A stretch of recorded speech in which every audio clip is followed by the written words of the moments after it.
All right, good afternoon, everyone. We're going to get started for today.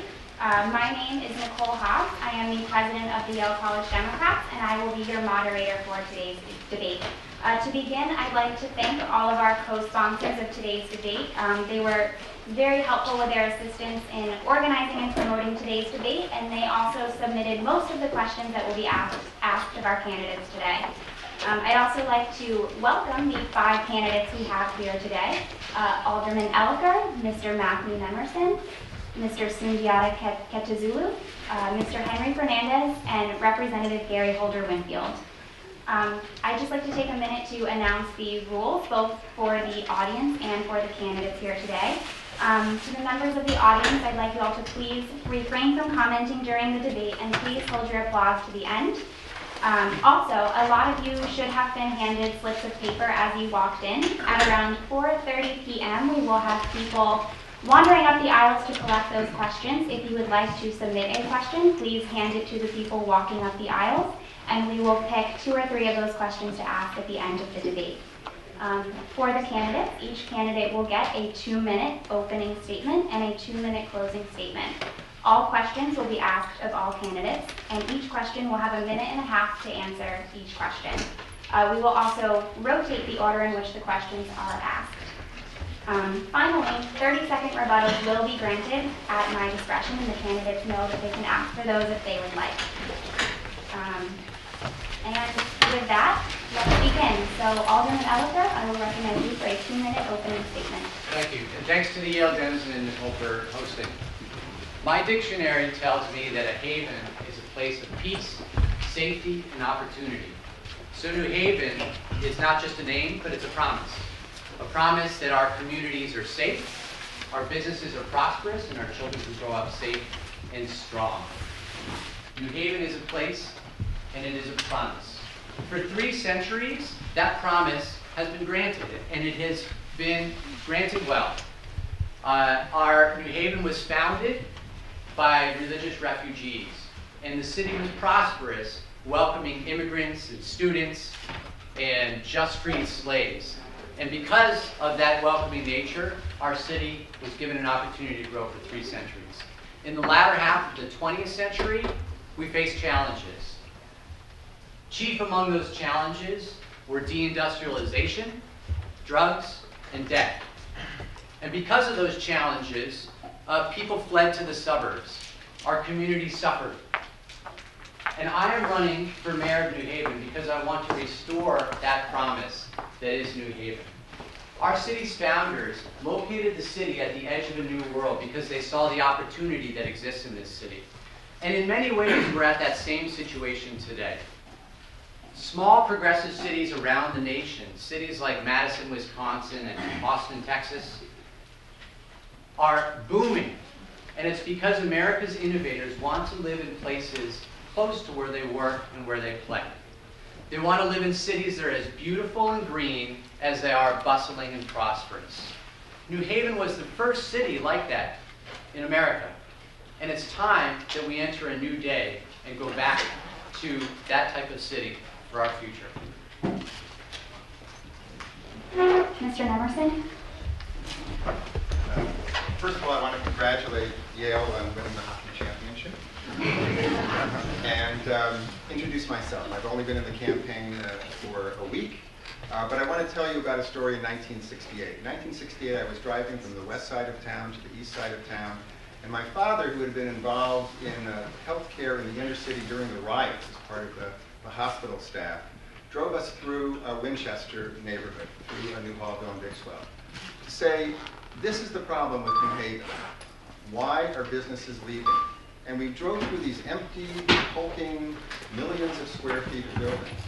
And he had been very involved in New York City, and then we had moved to the area. And he loved New Haven. He actually couldn't afford to buy a house in New Haven at that time, and we actually moved to a nearby suburbs where housing at that time was cheaper. But he said, if we don't do something about this, we're going to have more riots. And he had just come from a situation where he had seen what had happened around the hospital. 10 years later, I was in graduate school here, and we had the opportunity to study how we could actually fix that hulking area around the Winchester factory. 5 years later, I had the opportunity to begin a project, Science Park. And that began for me a 30-year experience of trying to figure out, and Justin very eloquently described the situation and the opportunity that we had. But it led me for 30 years to figure out how we could actually fix New Haven. I worked for 5 years at Science Park. I then was asked to join the Chamber of Commerce, where I worked for 13 years, did many things. We'll be talking about that, I'm sure, on the panel and then later in this campaign. Started a company, and now I've spent the last 10 years trying at the state level to create businesses by bringing in money for innovation, by changing the way the state actually thinks about innovation to make it more like the Grove and the Grid here in New Haven. So what I'm going to say is New Haven is a wonderful place, but it needs somebody with great experience who's actually been in the city trying to make it work. Thank you. Mr. Keitazulu?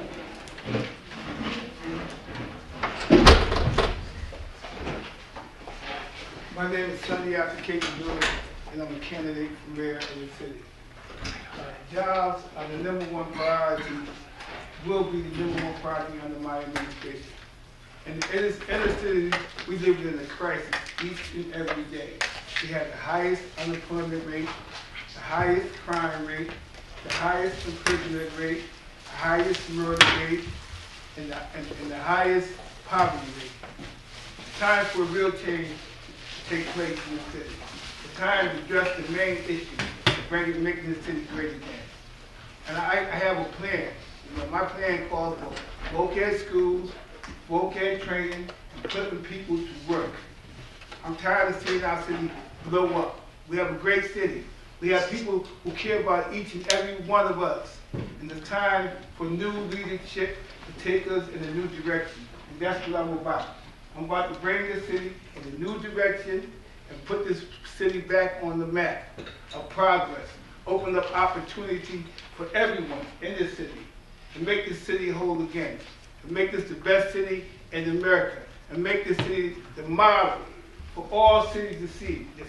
Because we can do it and we can make it. We have a great university in here, Yale University, a great educational center. But for some reason, the inner city has been forgotten about. And we have to bring people together and make this city better for each and every one of us. And by working together, all of us, each and every one of us, we can do this job. Because I love New Haven, my kids go to school in New Haven, and I want what's best for this city. Because I had enough of the violence, crime, and everything that goes on. The jobs are priority #1. Once people have jobs, we will make the city better, and I will lead the city in a new direction. Thank you very much. Mr. Fernandez?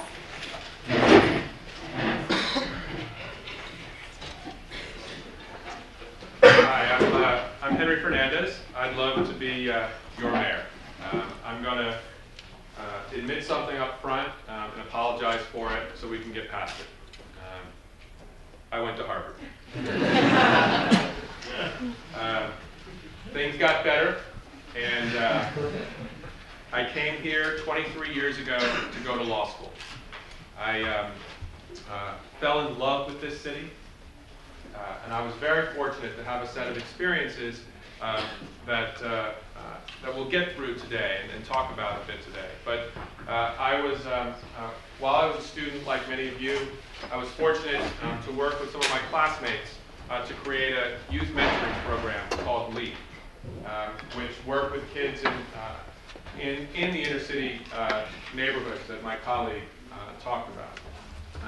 After that, I stayed in the city 7 years at LEAP, and then became development administrator, economic development administrator for the city. And during that period, we were able to accomplish a great many things for the city, including bringing Gateway Community College downtown, bringing IKEA to Long Wharf, building 300 homes in neighborhoods across the city. Left city government after 7 years, and for the last 7 years, I've been working with social justice movements across the country to help provide them support so that we can win major issues all over. I live here with my wife, Kika Matos. We have a 7-year-old son in the New Haven Public Schools. It's because of him that I'm committed to making change in this city for all kids, so that this can be the greatest city in the country for all of our children, whatever neighborhood they come from. Representative Holder-Winfield.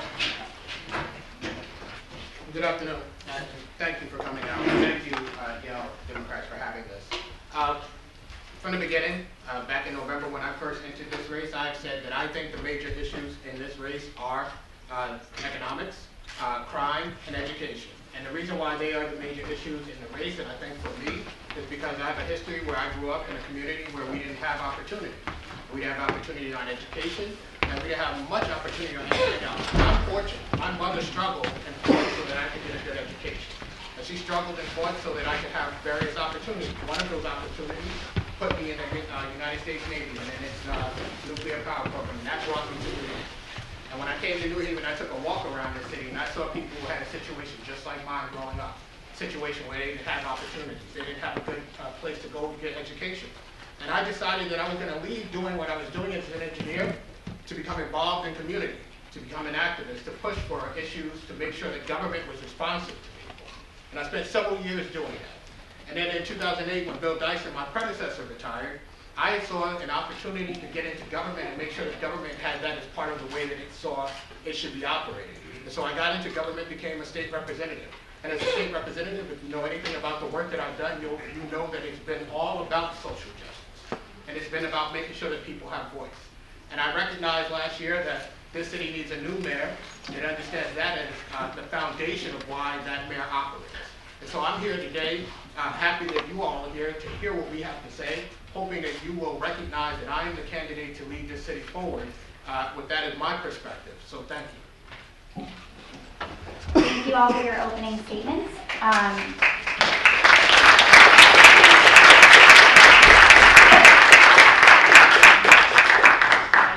The first question of today's debate comes from the Ward 22 Democratic Town Committee. What are your plans for economic development in Dixwell, New Hallville, Fairhaven, and other areas with high unemployment and underutilized property? Mr. Nemerson? Thank you. Well, I've talked about 10,000 new people moving to the city and 10,000 jobs, and that's over 10 years. And the reason for that is that we are positioned because of our transportation infrastructure to take advantage of what we've seen with 360, Chapel Street, to build many more high-rise buildings and to be, like New Rochelle is and like some of the parts of New Jersey, a place where people in the metro New York area actually think about living wherever they're going to work. And we can utilize that transportation. That will bring people in, will be spending money and bring in a much larger and denser retail and service culture. At the same time, we've lost our advantage in terms of the manufacturing area. Manufacturing has moved to Wallingford, it's moved to North Haven. The actual percentage of manufacturing jobs in New Haven has fallen. Boulevard, East Street, we had huge opportunities along with River Street to build federally helped and state subsidized industrial parks. We should be the center of the manufacturing community. We have the immigrants, we have the people here who need the jobs, and we also have the training programs. So I would like to see New Haven be not only the center of where people who do make a lot of money and are looking at the metro New York area on the eastern side live, but also for manufacturing, they should be here. Those two things, along with the neighborhood program that will make sure that there is no neighborhood that looks and is dealt with differently than any other neighborhood. We should have cleaner streets, we should have better street lights. We should make sure that from the standpoint of operational agility and flexibility that we are putting resources every day into the neighborhoods to make sure that wherever you're living, we both have the transportation infrastructure, but also the quality in every civic and municipal service so that wherever you live, you can get to the jobs, and they should be nearby. Thank you. Mr. Keitazulu? My plans for economic development is to train people. Because there are a lot of jobs out here. But if the people don't have the right training and the right skills to meet these jobs, they're not going to get them. And I see this time and time again. Big companies coming to the city and not hiring our people. You know, people need work, and they say the people don't have the skills for the work. I want to open up 2 voc schools that train people the skills that they need to get the job done. Because if you don't know, if you can't do the job, you're not going to get hired. We can talk all day the day we want, because you have to have the skills. And I also want to make sure all city jobs go to city residents. The people in the urban community have a 35% poverty rate, no jobs. And this issue has not been addressed, and it needs to be addressed. And secondly, I want to make sure all companies that's coming, I will make sure that all companies that sign contracts with this city hire our residents. We're not being taken for no token no more. It's time for a real change. It's time to put people to work. The people need jobs, and I'm tired of hearing the same old talk. We're going to hire you, but it never comes around. And with that, I would like to hire Mayor DeStefano to work with me with my program to get people hired. And that's what I have for the city, because we need economic development of jobs. Mr. Fernandez? So I was Economic Development Administrator for 5.5 years in the city. And during that time, we were able to create a significant number of new jobs and assist with the development of new businesses.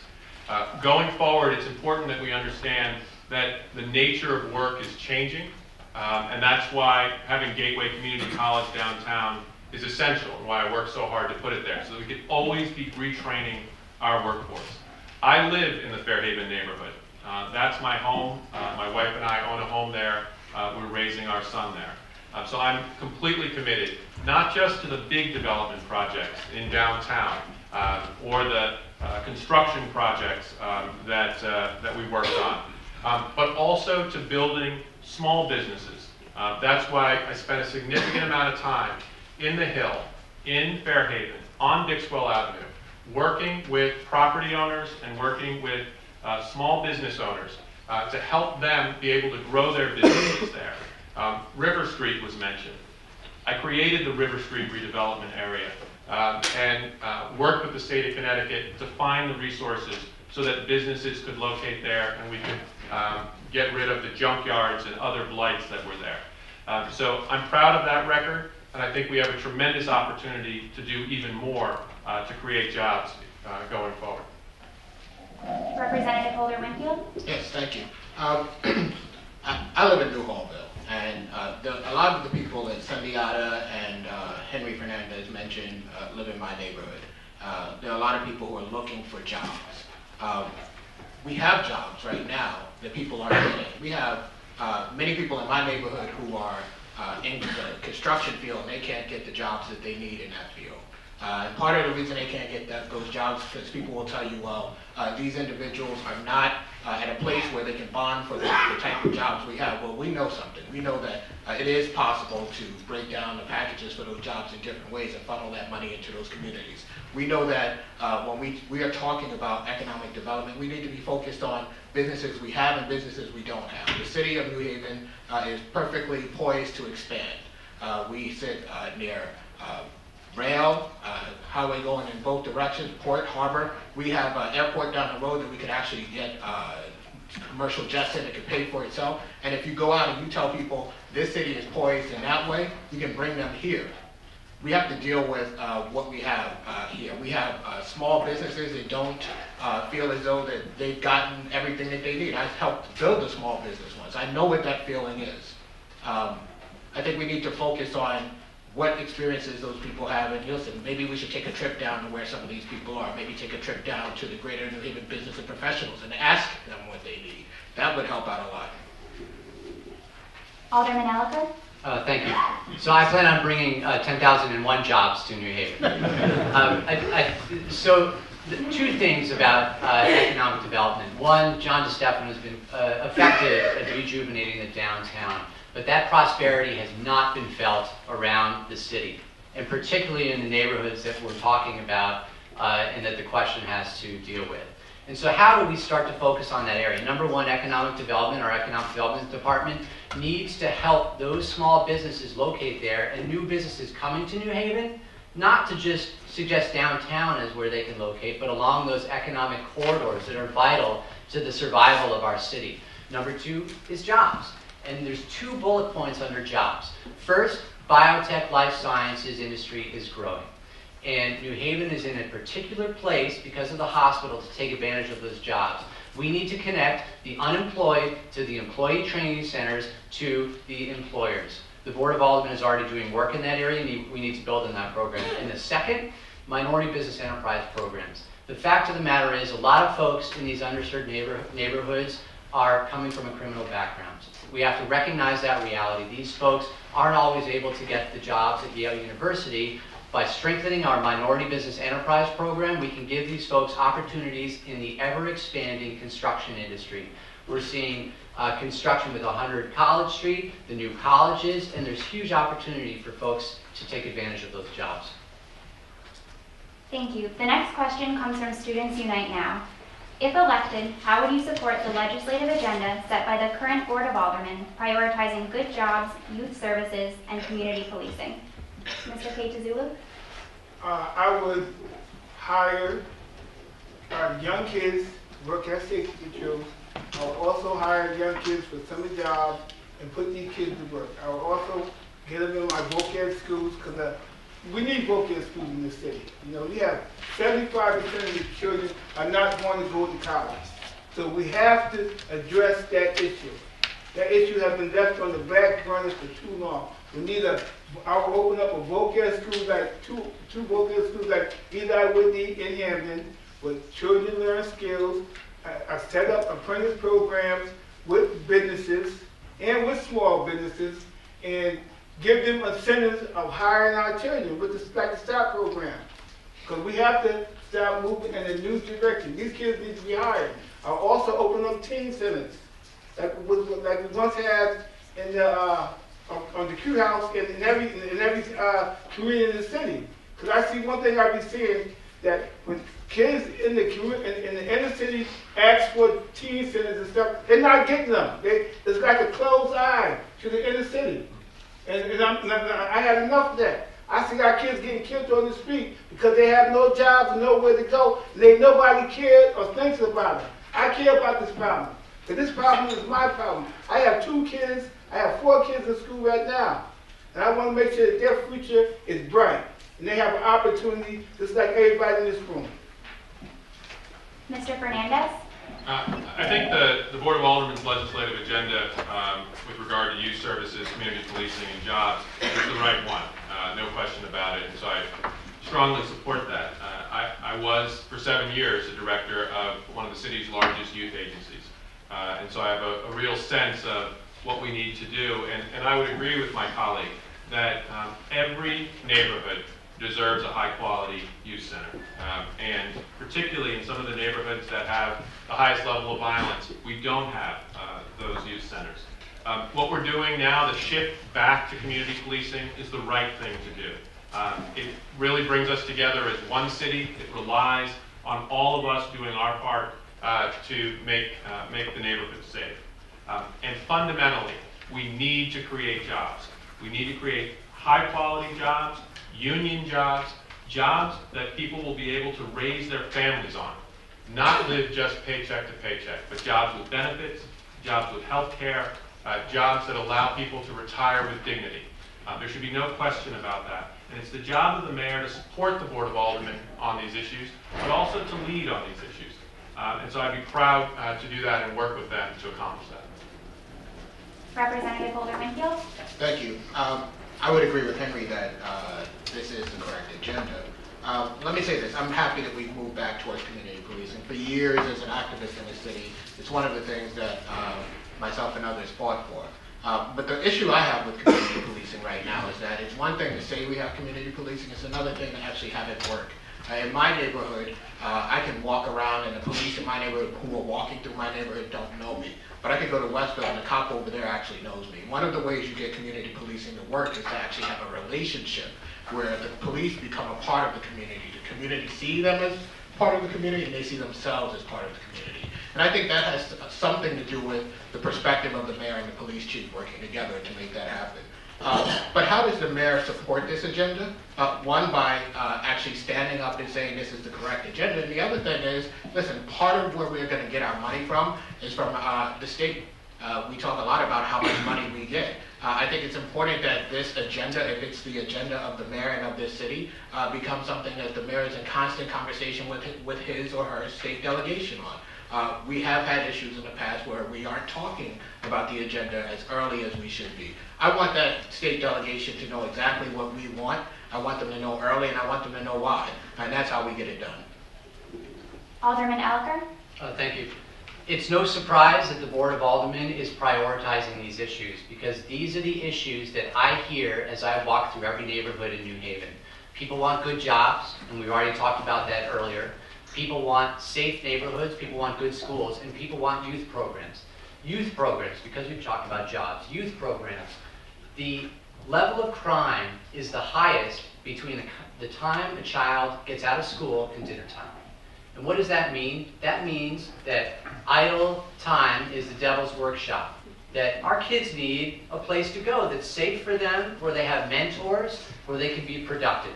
It's easy for us up here to say every neighborhood should have a youth center. The question is, how do you pay for it? We have beautiful schools in this city, and we've tried to do open schools, and I believe we're trying unsuccessfully. We need to build on that program by partnering with organizations that are actually trying to partner with the city right now and not having success.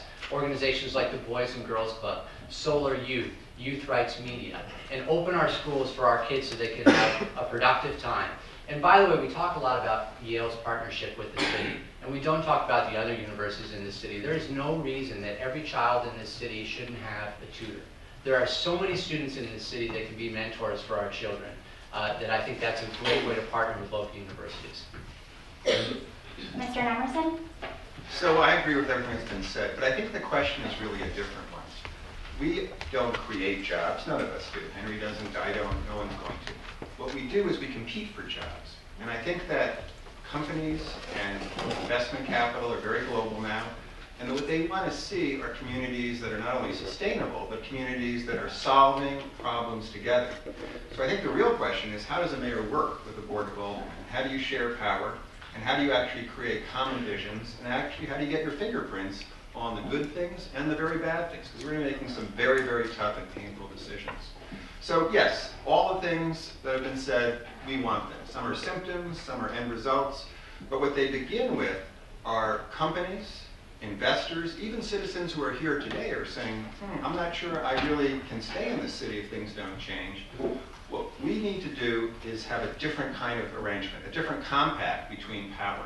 We've got an opportunity with a large institution, with a very involved union, with a wonderfully led and very intelligent board, a huge board of aldermen, and a mayor who actually constitutionally has a lot of powers. It is a unique opportunity in this country, maybe even the Western world, for all the powers that come in a community to come together. So it's how those different powers work together. I can share. I'm a partnership builder, and I think that's what actually makes me a different kind of candidate. So the answer to the question is yes, it's the partnerships, because we all want the things that have been said here. It's how do we get there that's important. Thank you. Also at this time, members of the Yale Dems will be walking up the aisle. If you have a question to submit, please hand it to them. The next question comes from the Yale Law School Democrats. How do you understand New Haven's relationship with Yale? What are areas where you've seen positive growth, and what are some of the difficult situations where you'd like to see improvement? Mr. Fernandez? I'm going to show you the Fix is not in that the Yale Law School Dems asked this question as a former Yale Law School Dem. I think the university is an important ally in the growth of the city, and that has changed dramatically with the current president and the current mayor over the last 20 years. This is really a moment in time where we need to figure out what is the relationship of the university and the city going to be going forward in the future. And what I've seen as someone who was, for 5.5 years, the chief negotiator between the university and the city, is that we work best together when we're honest. When we're honest about the strengths of the university, when we're honest about the interests of the university, when we're honest about the interests and strengths of the city. And we don't allow one group to run roughshod over the other. Instead, we look for our shared interests and we work hard together. That being said, as mayor, when the time comes that we need to stand up to the university, I think it's important that we be able to do that. And I have the experience to do that, and I've done it in the past. So I'm excited to work with the university, but I think it's also important that we understand that the city is strong and vibrant because of the university, but also because of so many other great things that happen here. Representative Holder-Winfield. Thank you. I think Henry's point about honesty is critical when you're talking about the relationship between the city and Yale. It's much better than it had been. But one of the issues that we have is that when you walk around the city now, you still have people in this city who believe that Yale is a problem for the city. Yale's a partner here, and it's a good partner. And people don't necessarily like to hear that, but that's the truth. Yale is part of the reason why this city doesn't go well at Bridgeport. Having said that, it's the truth. Having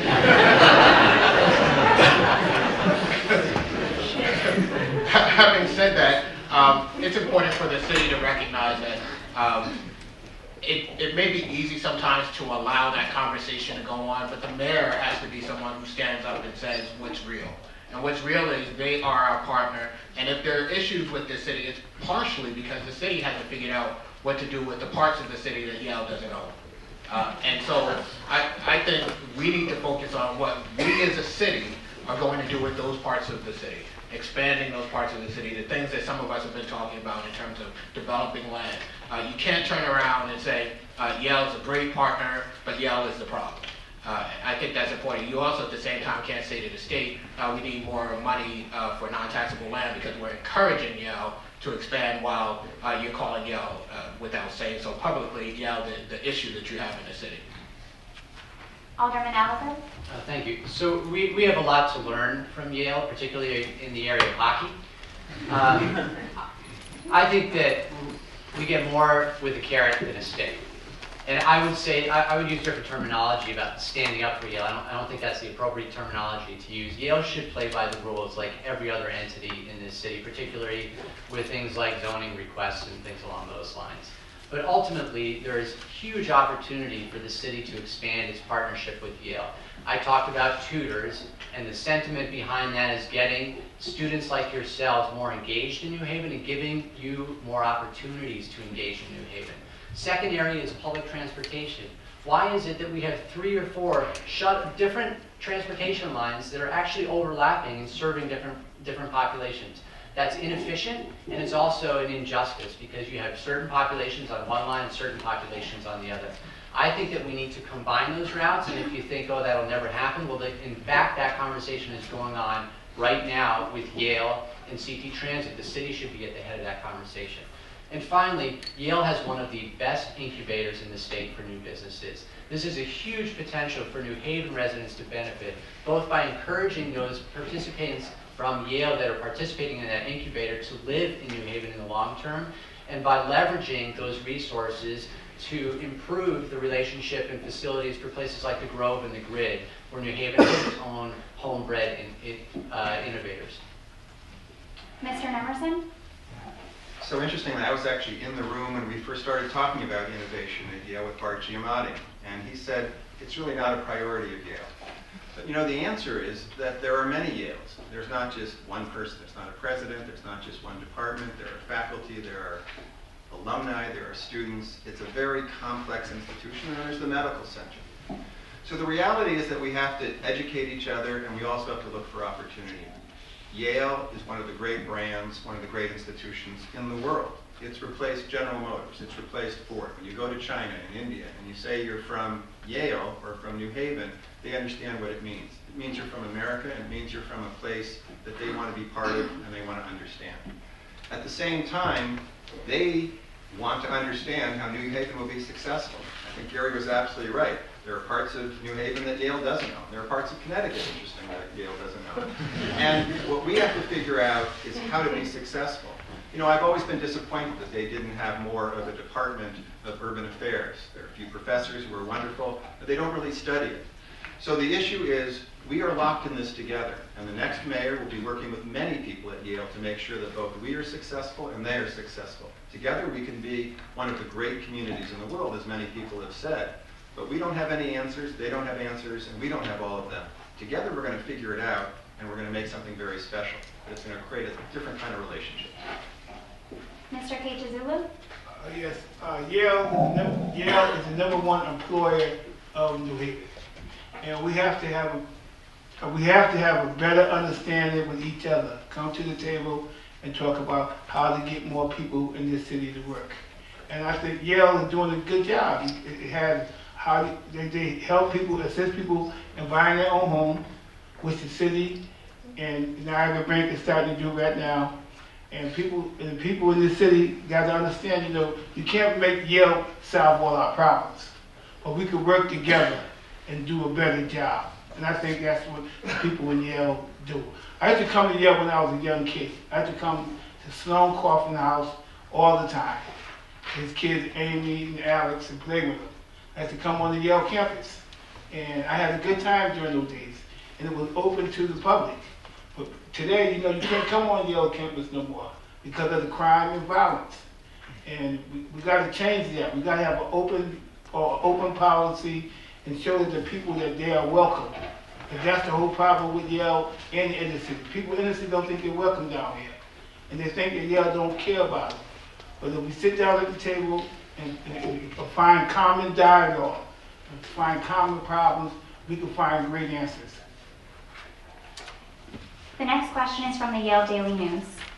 3 of you are using the Democracy Fund, while 2 of you have chosen to opt out. How do you view the fund's role in city elections, and how would you approach the fund in your role as mayor? Representative Holder-Winfield? I'm one of the people who's using the fund. I've been an advocate for clean elections or publicly financed elections for a while. I've spoken about the issues of clean and publicly financed elections across the country. As the mayor, I think I've been on record as saying I would continue to use the Democracy Fund in future elections. I believe that people should have the ability to have input into the race in a significant way, and I think that's what publicly financed elections do. I think it's important that a person who has $10 gets to have some say in the election, and I think when you have a component to a system where that $10 counts towards the total number of people in the aggregate that you need in order to qualify into the system, the $10 becomes important. In races where you're not using public financing, someone with $10 is not really all that important. And we can say that, well, I as an individual value that person, but that's not how they play it. And I think if what I did as an activist was about raising people's voices, then I have a responsibility to be committed to publicly financed elections. Alderman Elicker? Americans are tired of money ruling politics, and New Haven is the same. People are tired of special interests and rich people running our government, and it's time we move beyond that. And the Democracy Fund and public financing is our tool that many people in our city have worked hard to create and craft that ordinance. And Americans have proved, and Connecticutians have proved, that money does not need to rule politics. And namely 2 examples are Barack Obama versus Mitt Romney and Chris Murphy versus Lyndon McMahon. People are tired of money ruling politics. What do you get when money rules politics and people write big checks and rule our government? You get a government that's not responsive to the people and not responsible to the people. You get a government that is responsible to people that got them elected. Big companies and big money and PACs. And so I and Gary and Sundiata have agreed to participate in the Democracy Fund. And so what this does is it forces us to reach out to many more people, get more people engaged in our campaigns and contributing. We are the only candidate so far, my candidacy, that's qualified for the Democracy Fund. We've gotten 600 contributions, 80%, more than 600, 80% of them come from New Haven residents. It's time that we move beyond big money ruling politics. And I challenge the other candidates to participate in the Democracy Fund. Mr. Nemerson?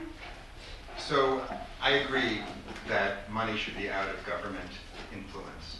And what we're seeing in Washington, I think, is abysmal, and I think it's affecting Connecticut, it's affecting all of us. But there's a big difference between federal government and state government and city government. So that's one. So I don't think there's really the room for money to influence government here. There are construction projects, there are a few law firms here and there. So what I decided is that if everyone won't agree to do this, then I'm not going to agree to it. If everyone were to agree with it, I would abide by it. But it doesn't look like that's going to happen. And I really feel I want to win this election. And I don't think we should be handicapped by that. So we're going to have an ombudsperson who's going to look at every contribution. We're going to have one of the most honorable and well-known people in this town as our treasurer, who's going to be bringing an ethical standard to everything we do. And we're going to publish who has actually given to our campaign every 48 hours on a website that you'll be able to see, not every quarter. So we'll have transparency. You'll be able to see if someone's trying to influence us, because they'll be right out there on our website. And if it happens, then don't vote for me. At the same time, what we believe is that this election should be about everyone looking at the future of New Haven and having a person who they feel can be the right person to lead us forward. And I don't think money is going to influence how someone deals with the critical problems that we're dealing with right now. Because they're not about giving people things, they're actually about taking things away from people. Mr. Keitazulu? I believe in the democracy fund that give every citizen an opportunity who's not rich, who doesn't have the big money, a voice in government. You know, I participate in the democracy fund, and I need the democracy fund because I'm finding it's hard to get money for my campaign. You know, my campaign is strapped on money, and I'm trying to let my voice be heard through this media and through other media to let the people know that what I stand for is their best interest. I want the people to know that I'm ready to take them and lead them in a new direction, and the only way I'm going to do it is through the democracy fund by getting funds and advocating my agenda and plans for this city. Because I want what's best for the city, but I know big money has ruled this country in the political arena for years and years and years. It's not going to go away overnight. But the democracy fund is the right step to go. And I wish that all candidates in this election follow the same exact agenda. Mr. Fernandez? So if you haven't guessed from the other comments, I'm not using the democracy fund. And I do want to say I support it, and I support it because it does allow for a lot more people to run, and I think that's a good thing. But I'm not using taxpayer dollars to pay for my campaign. I'm able to raise funds without doing so, and so I've made the choice to not use taxpayer dollars. Actually, someone mentioned Barack Obama. Barack Obama opted out of public financing. I don't think any of us think Barack Obama is controlled by big, powerful interests. I'm the one candidate here. Well, maybe some of you do. Let's put it like this. Compared to the people he ran against.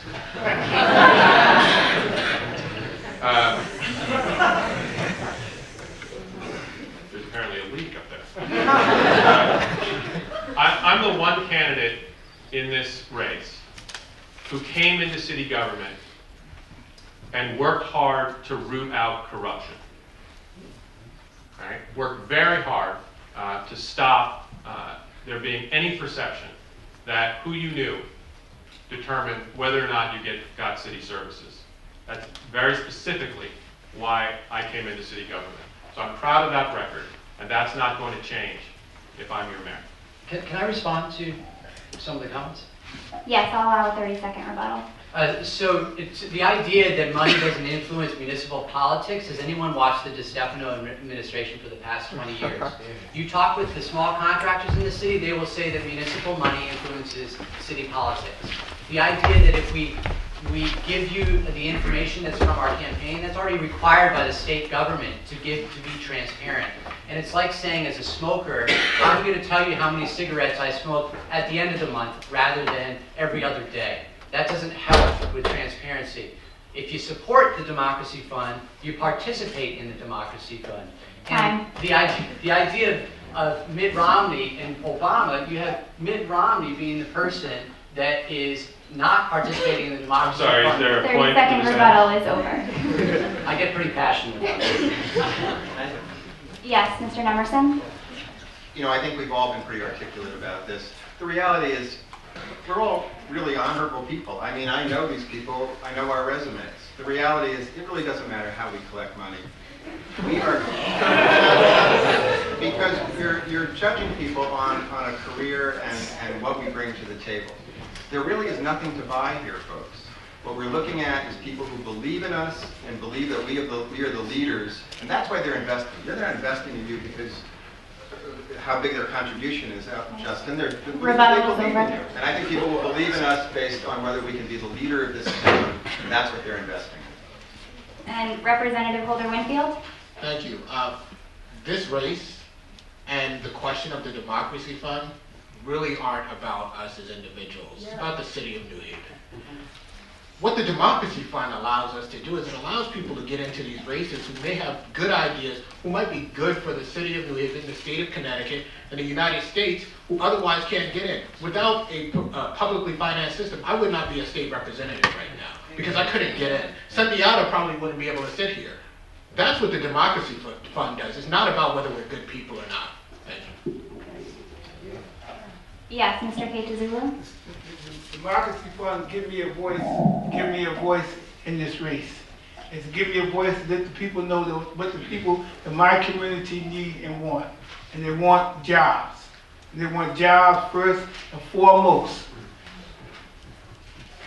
Thank you. All right, moving on to the next question from Mecha de Yale. The current New Haven government has heralded itself as a supporter of immigrant rights. How will you continue New Haven's legacy of being a haven for immigrants? And Alderman Elicker. So I'm an ethical person and a practical person. And as I said in my opening remarks, New Haven is a place that welcomes everyone.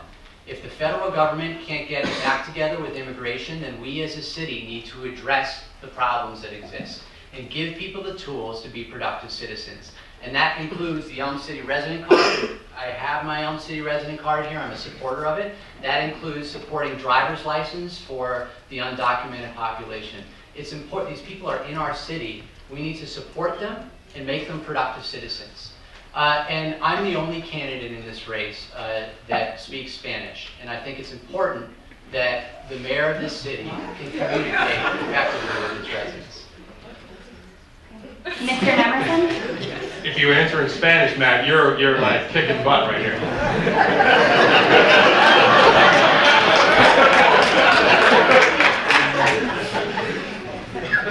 Si se puede, Matt. My treasurer's in the back of the room who can answer for me. But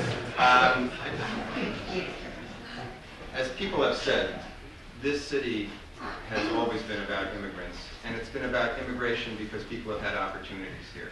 I love what the last administration has done as a statement to other cities across the country, to the federal government, and to other countries in this hemisphere in terms of what we believe and what this can be as a haven for people who are looking for opportunity. The next mayor is going to have a much tougher job of making sure that there is opportunity here. And so, yes, I absolutely agree with everything that we've done, and I just love what it says about us as a people. But without the opportunity, without the jobs that we have to compete for, we don't create them, we have to compete for them. We have to have the other side. So people have to believe that the workforce is here. And you know, a lot has been talked about training. Actually, the governor asked me to be on the technical high school board because of my background, 30 years of being a proponent of vocational training in New Haven and across the state. I'm actually on that board with Stephen Pryor and other people.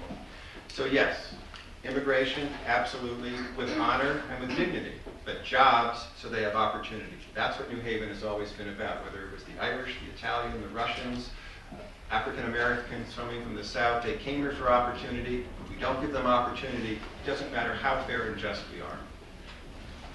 Mr. Keitazulu? I agree with the immigration plan that John DeStefano started. You know, I habla Espanol, Quito, Espanol. My granddaughter is Espanol. And I think Spanish should be a part of the language system of our schools. You know, I think every child should learn Spanish because you have to be able to communicate in Spanish with a lot of people in New Haven, economically. You know, some person coming to your store, you got to be able to talk Spanish. I know a few words. I wish I knew more. I know Quanta Cuesta, how much?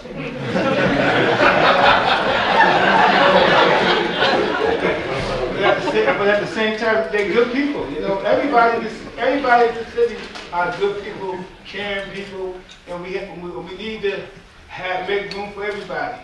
But at the same time, you know, it's time for the federal government to do a better job than what they're doing. You know, but New Haven has done a good job, and I think Stefano for doing the job that he's done. Mr. Fernandez? This has been my life's work for the last 10 years, fighting for immigrant rights. It's been a huge part of my family's work. The municipal ID card, it was something that my wife led on. I'm a member of the board at Junta for Progressive Action. I've helped lead rallies and the struggle for immigrant rights here and in Washington, D.C. I think New Haven's role as a beacon for the rights of immigrants is essential to be maintained. I think we have a very good shot at winning comprehensive immigration reform this year. That will change dramatically the life opportunities of a huge percentage of our neighbors. And New Haven helped light the way for that change. The push for driver's licenses for the undocumented is essential. But I also helped lead the fight to make sure that we had in-state tuition, Connecticut DREAM Act for undocumented kids, working with Connecticut Students for a Dream. So I think we have a lot to be proud of here. I'm glad, frankly, that this city has led on these issues, and I'm glad that myself and my family have been able to be involved. And I should say that my wife only speaks to our son in Spanish, and I only speak to him in English because we want a bilingual child, because we agree with you that that's the way children should be raised if they have that potential. Representative Holder-Winfield? Thank you. This issue is important to me. It's been important to me. I've been an activist not only on issues that people think I should be an activist on, but on this particular issue.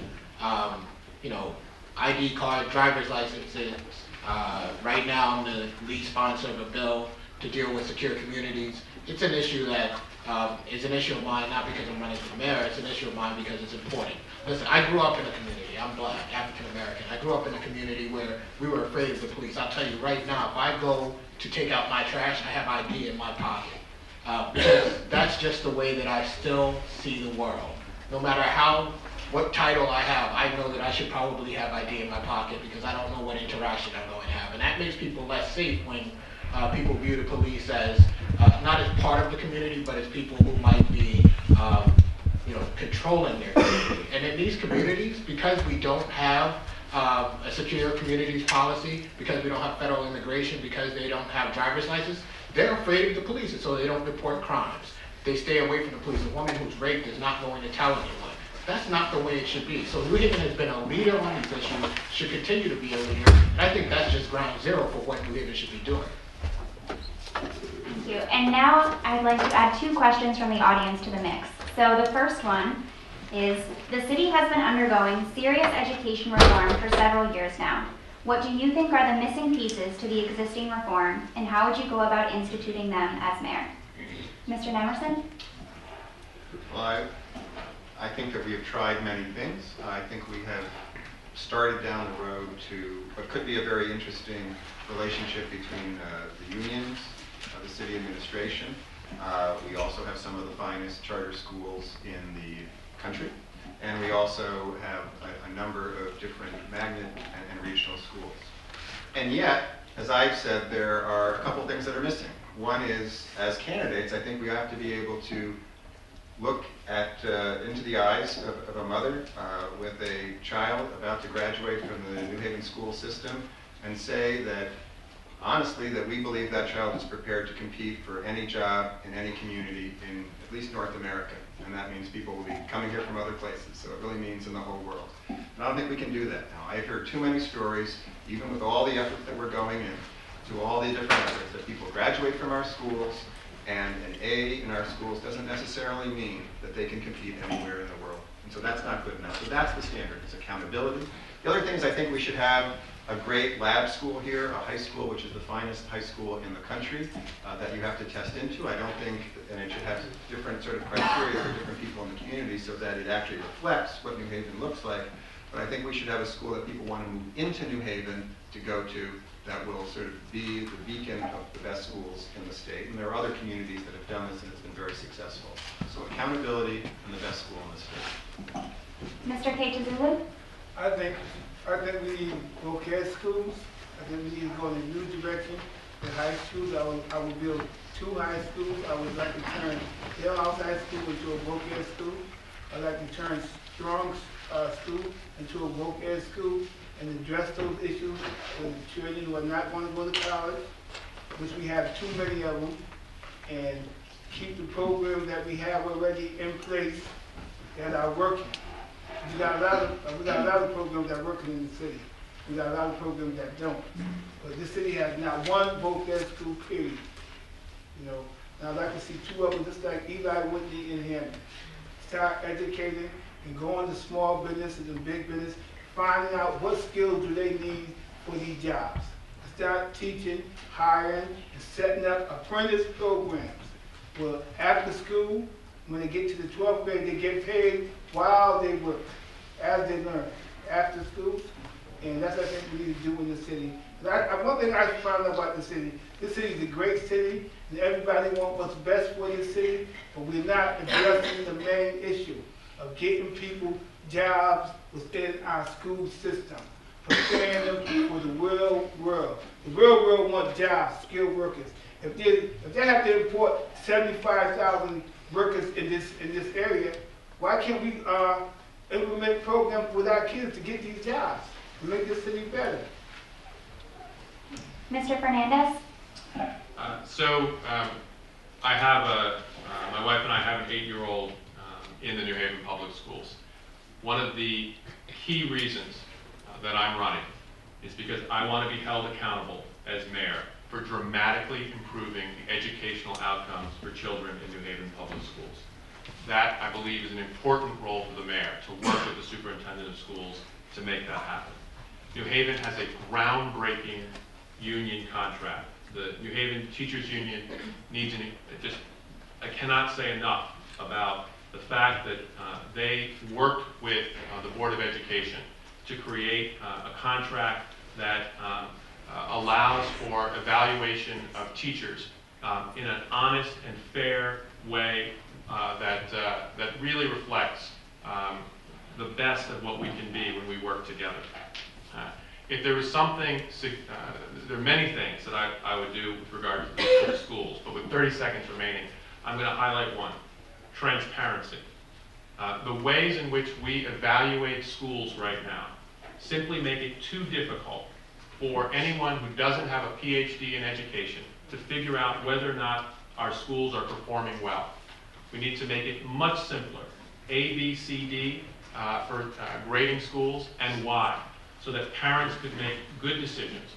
And it should no longer be the case that where you are in the lottery determines whether or not your child is going to succeed in school and go to college. That's immoral. Representative Holder-Winfield? Thank you. Education reform is important. I think that what we've done is a great step forward from where we were. The issues I have are that I think that we need to go to the foundation of the problems we have.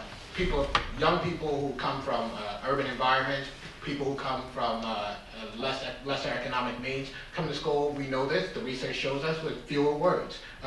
Education reform doesn't deal with that. Education reform deals with what happens when buildings fail. Well, when buildings fail, young people have been failed by those buildings and the people in those buildings. We need to focus squarely on the gap in words that becomes the achievement gap that we talk about. We are not doing that. We need to focus on the trauma that young people in our city, in neighborhoods like mine and others, come to school with. That's a barrier for them learning, and it's a barrier for other people who experience what they act out on. Latest research shows us that they don't just have post-traumatic stress disorder, they have complex post-traumatic stress disorder. There are particular ways you deal with that, and we haven't focused on that as the way that we want to deal with things. Listen, I grew up in a community where getting an education was a fight. I don't want education, the ability to get it to be a fight for the children in the city or their parents. We need to focus squarely on what are the foundational issues, and then we can talk later about whether we turn around schools and do those things. Alderman Elicker? Mayor DeStefano's education reform effort has been a great step forward, but I think there are 4 things that we can do to build on that effort. 1, early childhood education. Evidence shows that if you engage a kid starting at birth in a more productive environment, expose them to more vocabulary, they're more likely to succeed in life, more likely to graduate from high school, less likely to get involved in crime. We need to build on our early childhood education and facilitate the neediest in New Haven taking advantage of the program. 2, character education. Again, evidence shows that things like reading and math testing is important. However, conflict resolution, anger management, how to pick yourself up after you fail and persevere in the face of obstacles are the true indicators of an individual's success in life. So we need to, and we can, and we are in some schools teaching character education, but we need to expand that to all of our schools. 3, mental health support. As Representative Holder-Winfield said, we have a program in the city that is building that's called Boost, and it is engaging kids and giving them opportunities for more mental health support, which is desperately needed in our school. And the thing that's special about this program is it partners with community members to make it more cost effective. Final thing is more transparency. I'm a strong supporter of a hybrid, partially elected, partially appointed Board of Ed. Why? I've worked well with every single department in the city except New Haven Public Schools. I have to take that as a message that it's not me that's the problem, it's them. There needs to be some accountability and some pressure over that body to be more responsive and engaging with parents. And if you ask parents around the city, they will say that they don't always feel welcome and that their process is facilitated with in their engagement with schools. Thank you. Can I say one little 30 seconds? Sure. I think everything that people have said is very important. I think what you said, Sundiata, is actually the key thing here.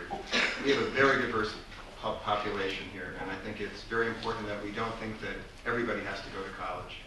There are going to be many jobs and many opportunities where we have to uniquely train people for those jobs, and so I think your point is an excellent one. Thank you. And the second question from the audience today. Several other cities in the United States have passed laws designed to reduce plastic bag waste with favorable results. If elected, would you support a plastic bag fee or ban in New Haven? And more broadly, what is your vision for making New Haven more environmentally friendly? Mr. Keitazulu? First of all, I'll have to talk with business, and I'll have to see what the cost of this, and we have to hire people to do this, you know. And these are jobs, so I would look at it as an opportunity to hire more people for job work. But at the same time, if business doesn't want it and it's not cost efficient, it's really not going to happen. But my main concern in New Haven is the job market. You know, getting people to work is the #1 priority of my administration. And if that get people to work, I'm with it. But if it's not, hey, I can't waste time on something that is not going to help improve our city. Mr. Fernandez? So I certainly support not having plastic bags in the city. If that was to come before us, I think it's smart policy. I would say when I was in city government, one of the key issues before us was the refiring of English Station in my community in Fairhaven. That is restarting a oil-driven power plant. And I worked very hard to ensure that that power plant would not be refired in a neighborhood that has one of the highest asthma rates in the United States. It's simply, we have to stand up for things and stand against things that are wrong like that. In addition, I think environmental education education needs to start in the schools. We need to start early with kids and work with them so that they understand their role in protecting our environment. We need to work with the state. Our transit system simply isn't, our public transit system simply isn't sufficient. We need to do quite a bit more across the city to clean up small and large brownfields where we can't engage in development, but even equally important or more important, our children are walking by those brownfields every day, environmental wastelands, putting our kids and our families at risk. Representative Holder-Winfield? Yes, so I would support an effort like that. I think that Mr. Fernandez is going down the right track. I think the mayor of the city needs to be focused on the environment, but thinking about environmental justice. There is an environmental justice movement in this city, and they know more about this issue than I ever would. I think one of the values of having someone who's a mayor who understands that other people may know more than them is that they would actually engage those people to figure out where we should be going. So I think, listen, it's not a great thing to have New Haven have some of the highest asthma rates in the country. It's not. It's a badge of dishonor. That's where the focus should be. You have young people who grow up in a city where they're much more likely to have this issue. I don't think that's the way we should be going. I think that's where the focus should be. Alderman Elicker? So I championed and passed a ban on bottled water purchases by the city of New Haven, not only because it's the right thing environmentally, but because it's a waste of water. Plastic bag ban. Already working on it. I'm partnering with a student from UConn, and we've been working on this for quite some time. It's complicated because it costs something for small businesses, and we want to make sure that it's the right balance, that we're targeting. Most of the other cities have targeted large businesses like the Walmart types because they're more able to implement that. As an environmental policy for the city as a whole, we're working on an environmental plan, a sustainability plan for the city. We just lost our sustainability director. We need that position back. And you say, well, how do we pay for that, Justin?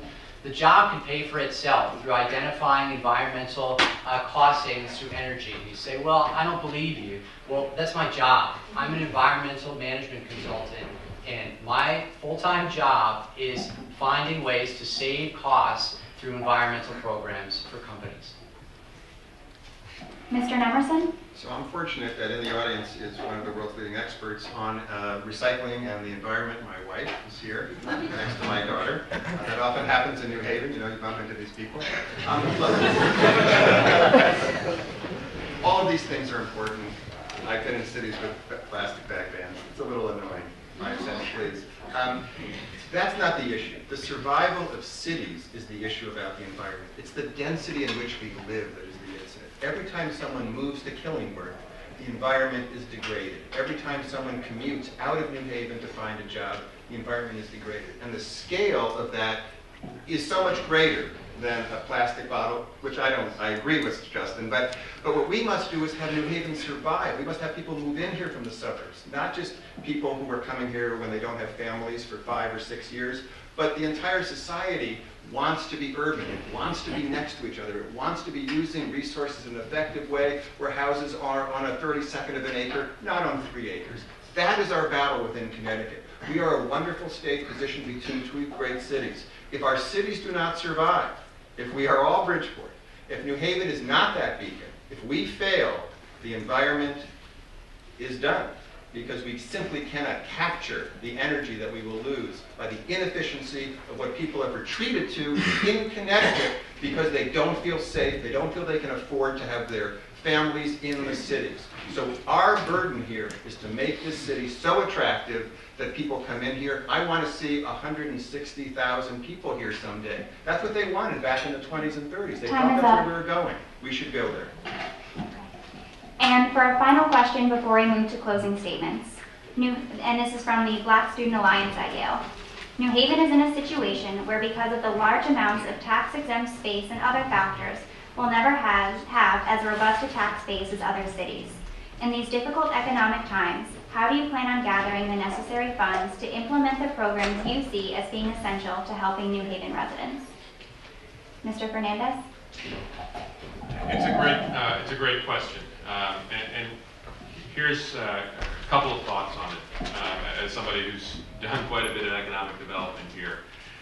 The first is we really do need to grow the number of tax-paying properties in the city. And we're going to do that, I think, particularly by growing the jobs and the properties between downtown and the medical complex. We have a real opportunity for growth there, tax-paying growth. But I also think we need to understand taxes a little bit differently than we do now. There are neighborhoods here, like East Rock, that are suddenly are paying much higher taxes as a result of revaluation. Whereas other communities, like mine in Fairhaven or in New Hallville, property taxes have actually gone down. But the reason our property taxes went down is that our property values collapsed. If we want to have taxes go down in places like East Rock, we need to improve schools and we need to reduce crime in neighborhoods like New Hallville, Dixwell, Fairhaven, and the Hill. That will have our property values go up. It'll mean that we don't have, in these neighborhoods, mortgages that are underwater, and we'll have the resources to pay for the important activities that the city government needs to engage in. Representative Holder-Winfield? Yeah, so how do you gather the funds? I think, again, by growing the city, growing the people and businesses that are on the land that are taxable. It's one of the reasons why I would focus on bringing businesses to the city, but it's also why I would focus on small businesses, which don't always stay small businesses, and making sure that they're able to grow. There are people in the city who have been struggling for years to build their businesses. I think the city can help them. I think we can make it easier for them. I think I've talked to people at the Chamber of Commerce. One of the things they've said to me is one of the problems we have with helping the city is that we don't feel that the city is a place where we're welcome. That's insane, actually. The city of New Haven wants those businesses to be here. We want them to grow. We need to figure out why growth isn't happening, and some of the things we can do is simply by stepping back and encouraging the growth. But really, again, I think Henry had a point. Listen, we talked about crime in some neighborhoods. Crime in any neighborhood is a problem for every neighborhood. We've got to start thinking about the city as one city where the issues may not be in your neighborhood, but they affect your neighborhood. And that's important. Alderman Elicker? So our city's facing a crisis, and our budget problems are going to only get worse.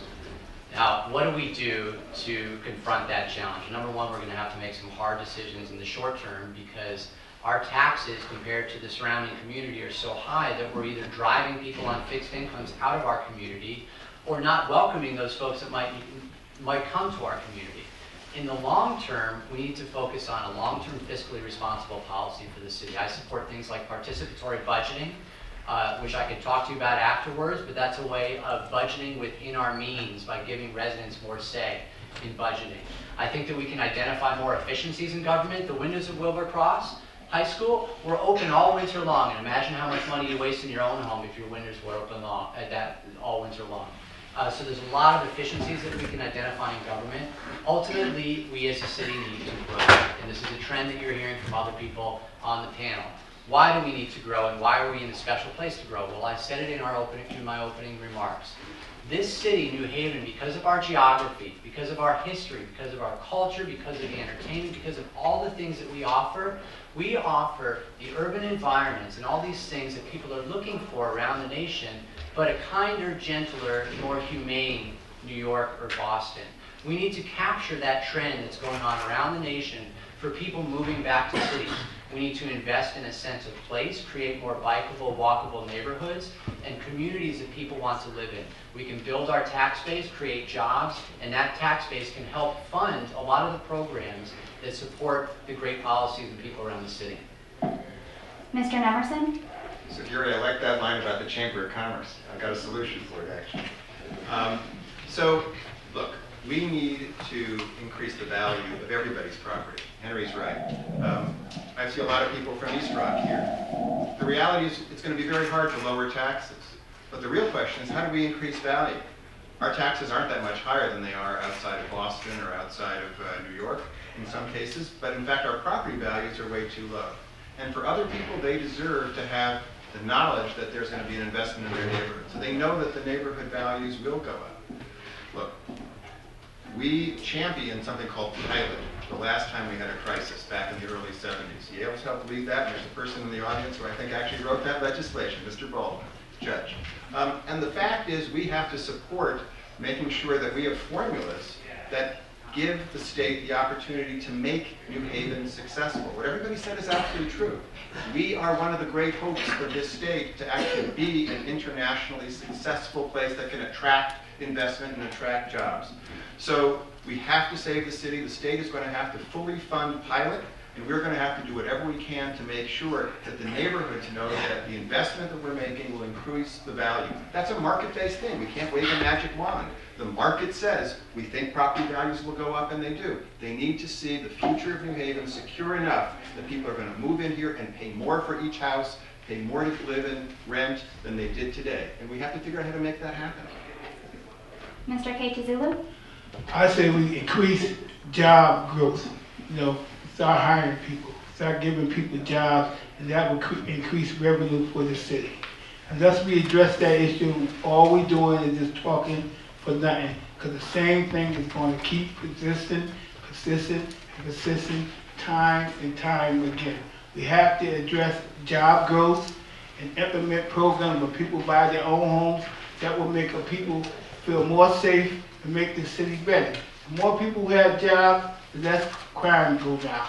The more people who have jobs, the more they're inclined to buy their own homes. The more people buy jobs, the more they feel better about the city. We have to make people feel that they're part of the city. And we have to implement programs, and that's exactly what I would do. Implement job training programs, school training programs, and get this city to work, and get people to work, and implement jobs. And that's how we create revenue, to make this city great. Because I know everybody in here right here want to make this city better. But we have to address the number one issue, is jobs, the haves and the have-nots. We've got to address this issue. For too long, this issue has been put on the back burner, forgotten about. Why? I don't know. But at the same time, we got to put it, I'm going to put it to the forefront, and I'm going to lead this city in a new direction as the next mayor of this city. Thank you. And at this time, we will move to our 2-minute closing statements. Representative Holder-Winfield? So again, thank you for coming out to listen to us. This race is just like any other race. It's really about where do we want to go and who do we want to lead us. I came here today to participate in this debate because I'm hoping to get you to understand that I'm a candidate you want to support. I think the work that I did as an activist that became the work that I'm doing as a state representative, that I hope to become the work that I'm doing as a mayor is important. I think it's important to think about what people have been doing, not just before or during the time that they're running for mayor, but what they've been doing and what's important to them when they don't have a title or a job or any compensation for doing it. I think that's important. But the job of the mayor is to be the person who has the vision. The job of the mayor is to be the person who can work with people. The job of the mayor is to think about pockets of the city or pockets of their community that have not always been thought about. That's what I've been doing in this community for a long time. That's what I will do as the mayor of the city. So if you believe in that, I'm asking you to support me. Thank you. Thank you. Alderman Elicker? At the beginning of this debate, I talked about a new day for New Haven. And I hope that in the last hour and a half, one thing is clear. That we need a mayor not only with vision, not only wise in policy, but one who will work. And I will work. And why do you believe me? Well, ask my constituents. Ask Betty Thompson in Cedar Hill, who asked for years for a new playground for her neighborhood that was underserved by the city. When I became her alderman, we got that playground. We completed construction a few months ago. Ask Ana Maria, a businesswoman in Fairhaven. Yo estuve allí para Ana Maria, para asegurar que su tienda tiene los recursos de la ciudad para mejorar su tienda. I was there. Look in the press. At the New Hallville Toy Drive, I was there. Quinnipiac Terrace, Homework Club, I was there. Heck, the Mary Wade Senior Center, I was there talking with seniors and sharing my secret of how I can look half my age. We need a mayor who will work. And the candidates can make promises, but I can show you the dirt under my fingernails from cleanups in Fairhaven. I can show you the scuffs on my shoes from walking Whaley Avenue and Dixwell Avenue. I will be the hardest working mayor this city has ever seen. And that's not a promise, that's a fact. We also need a mayor who will spread and share the New Haven's renaissance with every neighborhood in the city. Amity, Dixwell, The Hill, and I will be that mayor. Look, we live in the Elm City, and Mayor DeStefano has been successful at rejuvenating the center downtown, the roots of the elm tree. But no tree can be healthy without strong branches reaching towards the sun. State Street, Grand Avenue, Whaley, Dixwell. New Haven cannot be healthy and prosperous until we make sure that those branches of our city are strong and proud. We're ready for a new day in New Haven, and I hope that you support me, I hope that you volunteer, and I'll be around afterwards to shake your hand and thank you for being here. Mr. Nemerson? So, you don't know me that well. I've only been in the race for a week, but I've been here for 35 years. And the question, I think, is who are you going to trust for this very, very valuable piece of property for the next 2, 4, 6 years? I've got 35 years addressing problems, dealing with communities, dealing with different powers, dealing with frustrations, dealing with trying to have my voice heard within the administration, dealing with the state, dealing with Yale, dealing with communities. I've been a neighborhood president. I've been a member of the town chair, town committee. I've been a Democrat. I've been a business leader. It's about what I've learned and the people I've met. But it's also about having the strength to share. Because we are not going to solve our need to be a great city just with the ideas. There are tremendous ideas here. This is an amazing panel of people who have been thinking and hoping to have great ideas and do have great ideas. It's going to be about my skills at sharing power. A Chamber of Commerce, the person that I am, has been able to share with governors, with mayors, with business people, with neighborhood leaders. I understand how you make things happen by bringing people together. I'll be telling these stories over the next 4 or 5 months in terms of things like Vision for a Greater New Haven. Things where we had crises and we came together as a community, and things that really I maybe put together, but I did it by being in the background because I don't need to have all the glory. And I think the next mayor is going to have to be somebody who's willing to share, doesn't have the ego to have to always be out in front. We have a powerful board of aldermen. We have good and interested labor leaders who want to play a role in making this a great city. This is going to be a unique opportunity. The person who will lead is a person who understands the dynamics of leadership and also shares all of the different goals and aspirations that everybody here has. So I feel I have a unique thing that I can add, which is 35 years experience and a unique way to think about power, to think about the future of this city. And that's what I want to bring, and that's the story I'm going to be telling over the course of this campaign. So thank you very much. Mr. Keitazulu?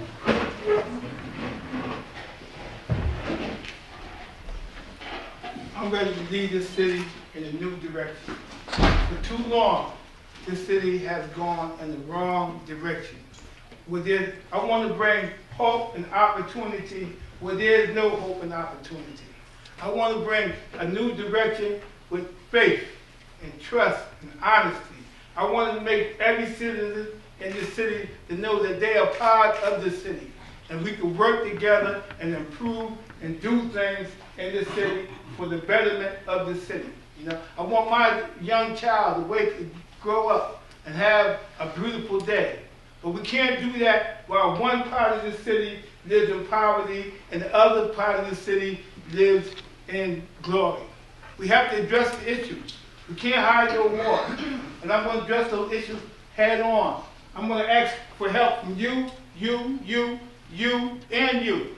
Because everybody wants what's best for the city. It's time for a change. It's time to put up and stop talking.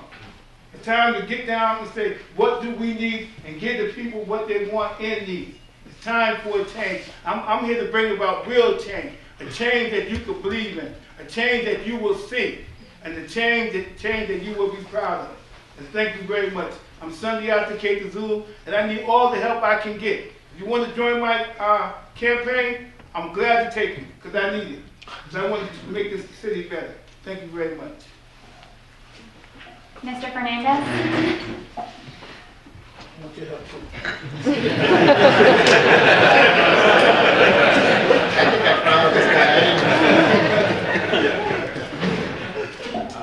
First, thanks so much to the Yale College Dems. Thanks to the folks who are putting their names out there to run for mayor. And thanks to all of you for taking it seriously enough to come and hear what we have to say. I do hope that you'll get involved in our campaign, in Fernandez for mayor.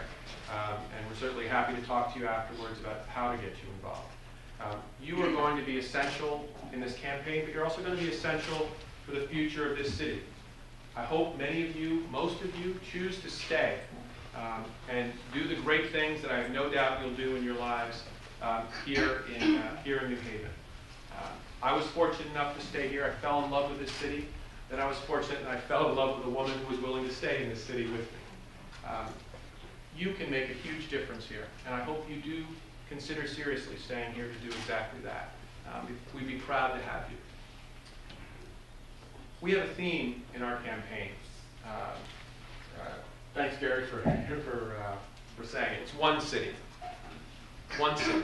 The idea is that what benefits one of us grows all of us.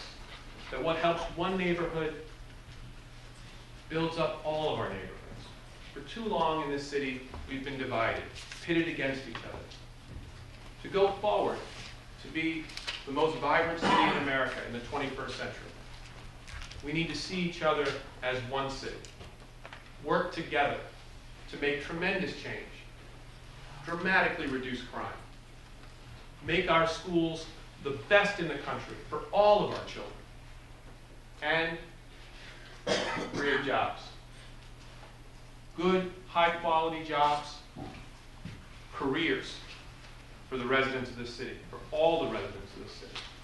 If we do those things, we do them together as one city, this will be a place I think you'll be proud to stay and join us as New Haveners for the rest of your lives. Thank you for coming out. Thank you.